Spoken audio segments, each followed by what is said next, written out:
Trying to decide between creating a personal brand or developing a brand persona can be super overwhelming when you're first getting started with creating content online. Would you rather have an online presence as yourself, sharing your name and your face as the face of your brand? Or would you rather develop a brand that doesn't rely on you personally being on camera or having your name be your brand name? There are so many questions surrounding this process, so today I wanted to break it down and really chat in depth about the pros and cons of being a personal brand with your name and face at the forefront, or developing a brand persona, a brand name that doesn't require you to be so public. Both certainly have their advantages and disadvantages, and I have personal experience with both. Obviously, having my personal brand, Katie Steckley, be a big part of what I do, but also having developed Creatorly Media, the brand for my agency and my creative services. So I can chat a little bit about my own experience with it and also just generally some of the pros and cons of both approaches so that hopefully by the end of this episode, you have a clearer sense of what might be right for you. So let's dive in. Welcome to the Creator Club. Now, whether you're building a personal brand or developing a brand persona, it's essential in both cases that you have a good understanding of your social media metrics so that you can use them to help develop a strategy that's going to help you grow your community. And my favorite way to keep an eye on my social media metrics is by using Dash Hudson, who is the sponsor of the Creator Club podcast. Dash Hudson is a highly visual social media analytics tool that lets you create custom dashboards so that you can have easy access to the stats that are most important to you. I really feel like social media metrics can often be super overwhelming, especially if you're not a numbers person, but Dash Hudson makes it easy to understand because of their really beautiful visual modules. Plus, you can monitor your analytics across platforms. You can sync up your YouTube channel, your Twitter, Instagram, Pinterest, LinkedIn, and Facebook so that you don't have to switch between tabs all the time, checking your metrics on all of these sites. You can have it in one easily accessible place. One of my favorite features of Dash Hudson is their Vision AI tool. So basically, you can predict how well your content is going to perform before you even post it. So let's say I make a new reel and I'm curious, like, okay, is this going to pop off or is it going to flop? I can upload the reel into Dash Hudson and Vision will give me a prediction based on the performance of my past content on how well this new reel is going to perform. And in my experience, it's pretty dang accurate. So if you want to try out Dash Hudson for yourself, you can get a 14-day free trial if you use my link in the description in the show notes, or just go to dashhudson.com/creator club. And thanks again to Dash Hudson for making the Creator Club podcast possible. All right, my friends, let's bring this back to basics and truly understand what are the differences between a personal brand and a brand persona, like a brand name. If you're feeling a bit confused by this terminology, let me just give you a few quick examples. So I myself am a personal brand. My YouTube channel is called Katie Steckley. My Instagram is called Katie Steckley. I operate as a personal brand where my face is essentially like my logo. On the other hand, the kind of household name brands that you think of are examples of, brand personas like,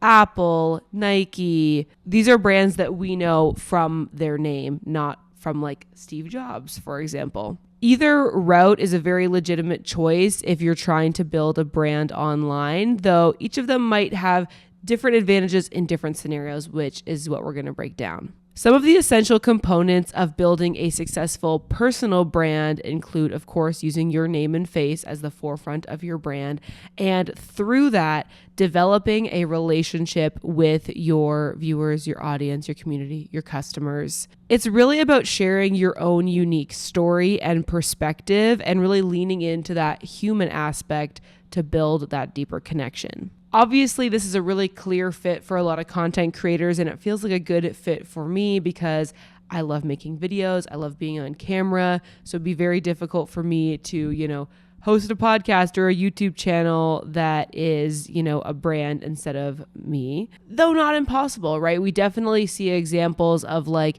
YouTube channels that are known by a brand and, they use graphics and B-roll and voiceover to create their content. But for me, I just personally find it's a better fit to just use my name and face and be on camera because that's what connects with me personally. But again, it's a very personal decision. Let's get into the real talk about it because there are pros and cons to having a personal brand. Even though it might seem like the obvious choice in the content creation world because it's probably the most common, it's not necessarily the perfect strategy either. The pros of having a personal brand are that it's much easier to build that personal connection with your audience, and you can use that human aspect to really build that relationship, build up that sense of relatability and authenticity, and often it helps you to build a stronger bond and a stronger sense of trust, which is essential to the long-term growth trajectory of, an online brand. On the downside, though, the kind of disadvantages of being a personal brand is that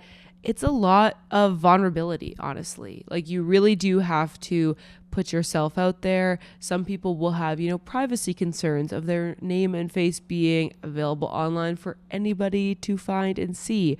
But even beyond like basic privacy concerns, there's that feeling of sharing too much of yourself or being a little bit too personal or not knowing what you can keep for yourself versus what you're sharing for everyone online. Plus, there are honestly the mental health concerns of finding it difficult to see that separation between yourself and your business. I know this is something that a lot of creators, including myself, have run into when your brand, your business is literally your name. It can be really hard to make that separation between your personal worth and the success of your business in a space where metrics and, those arrows pointing up and down in YouTube Studio affect so much how we see ourselves as creators. It can make it even more so that way when your brand is literally you. So I do think if you choose to go the personal brand route, it's important to really intentionally seek out that feeling of separation between yourself and your business so that you can maintain healthy work-life balance and also, a healthy sense of self-worth. I also think it's important to note that different niches lend themselves to different levels of personal disclosure. So depending on the kind of content you're making, you'll have an easier or harder time maintaining your privacy even as a personal brand. So to give a personal example, I really find that I have quite a high level of privacy when it comes to my personal life or what I want to share or not share, because my primary content that I make online is basically strategies and tips for you, right? Like a lot of the stuff that I make is quite outward facing, you could say, and that I'm creating stuff for the viewer, kind of from their perspective. So I'm teaching people how to grow on YouTube,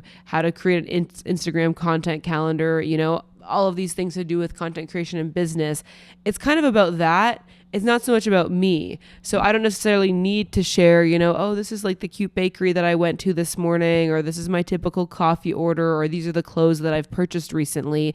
All of that stuff is pretty tangential to the actual purpose of my content. So it's pretty easy for me to just not mention stuff if I feel like I want to keep it private. Now, there is some irony in me sharing this with you because honestly, this is something I've struggled with over the years because I've had a desire to share more of that stuff. And it's still something that I'm working through because, on the other side of the coin from me, where I talk about a certain topic and therefore things about my personal life by default remain quite private.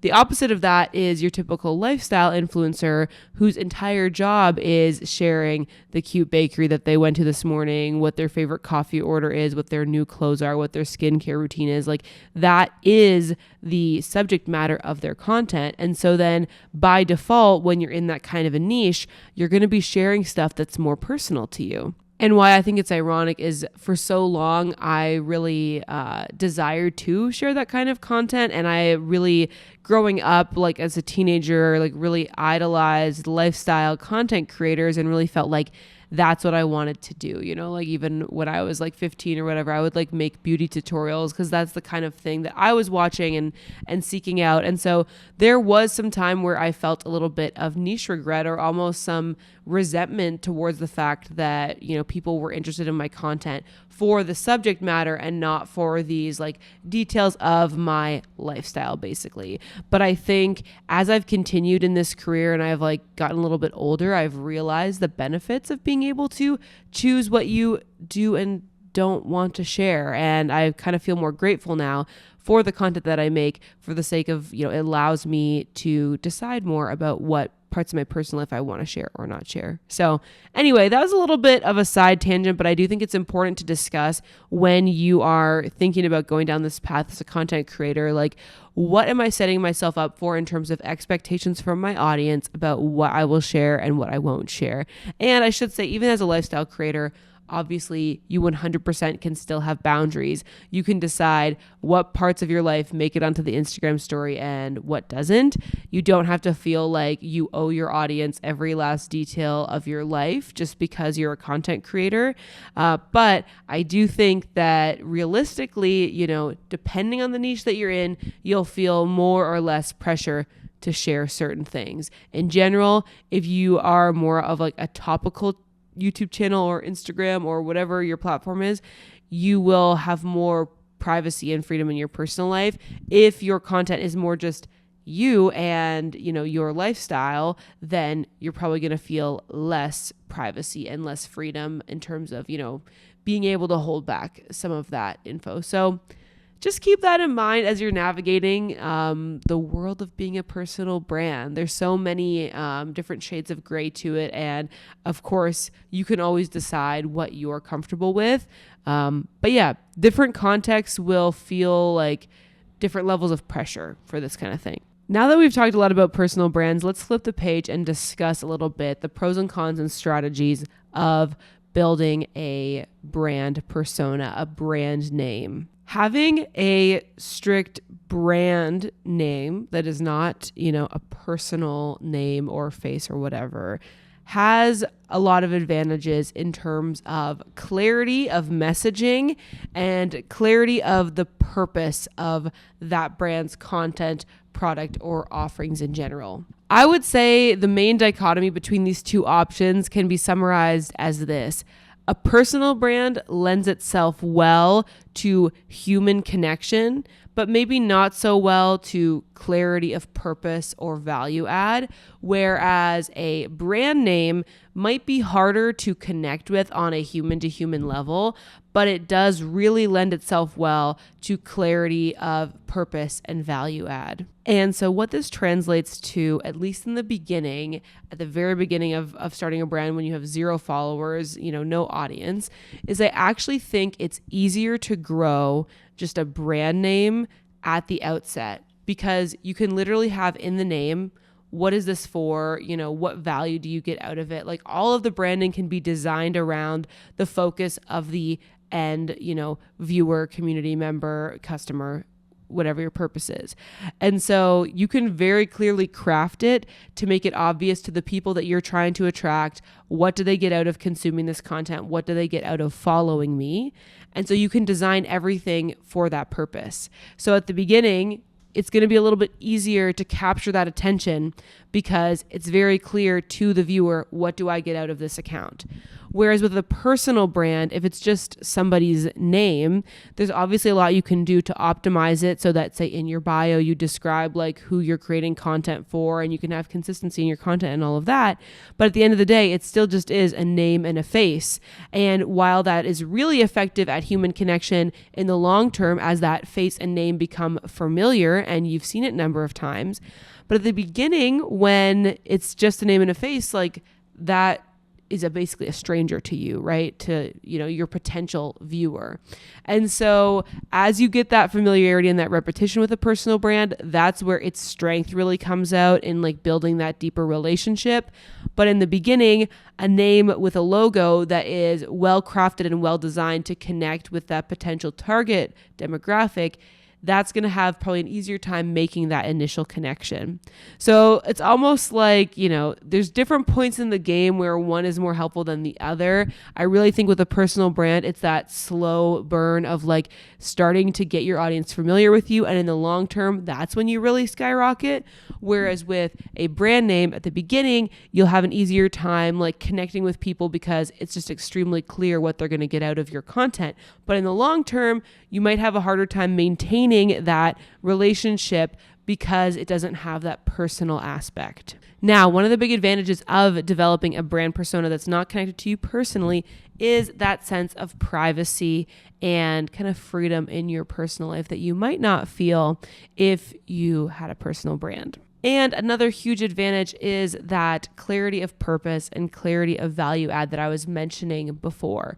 One of the biggest struggles that a lot of content creators have when they're building a personal brand is this sense of, I don't want to limit myself, right? A lot of us feel like we're creative. We contain multitudes. I don't want to be limited by a niche. I just want to make whatever content I want to make.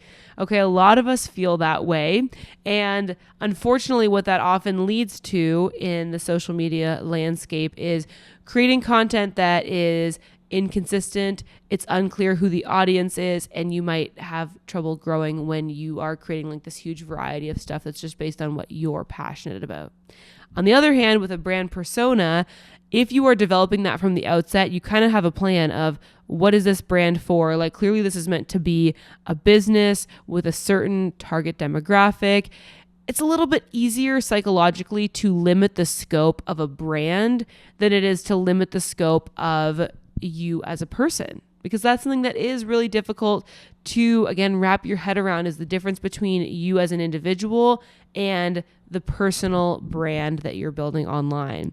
And so for a lot of people, it can be easier to wrap your head around making those limits on what is this content about, who is it for, who's it going to benefit, and like how am I going to strategize around this when it is a brand name. Obviously, lots of pros and cons of both of these strategies. They can work well in different contexts of growth, in different niches, and with different audiences. But how do you go about actually choosing for yourself? Now that you've heard the pros and cons, it's like, okay, Katie, now what do I do? How do I move forward with this? So let's talk about that. When deciding between moving forward with a personal brand or developing a brand name, it's important to consider what truly feels most authentic to you and your goals with content creation. It's also important to think about your target audience, who you're trying to reach, and what they might connect with best.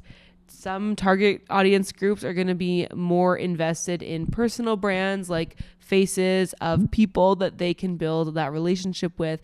And some people will be more comfortable with the feeling of authority and expertise that comes with a brand name. And remember, there is really no one size fits all answer here. It's all about what makes most sense for you and what you want your creator career to look like. Whatever route you decide to take, it's just important that you move forward with confidence and a clear plan, and really try not to second guess yourself too much. With any social media strategy, I always recommend implementing it for at least 3 months to truly see the results that it yields, because otherwise you might try something out for a week and then kind of check it out and think, okay, never mind, I'm going back to my other plan. Trust me, I've been there. And when you approach things that way, you end up never fully seeing what the possible results could be if you would have stuck to something. So choose your route, stick to it for like at least a quarter, at least 3 months, and see how it goes. And then you can reevaluate and decide if you feel like a personal brand or a brand name is right for you. And of course, no matter the route you take, it's important to keep an eye on your social media metrics. And my favorite way to do that is by using Dash Hudson. So make sure you check out that 14-day free trial of Dash Hudson that you can grab at the link in the show notes, or by going to dashhudson.com/creator club. And thanks again to my friends at Dash Hudson for sponsoring the Creator Club podcast. And thank you for tuning in for another episode. It's been great chatting with you today, and I will catch you in the next one.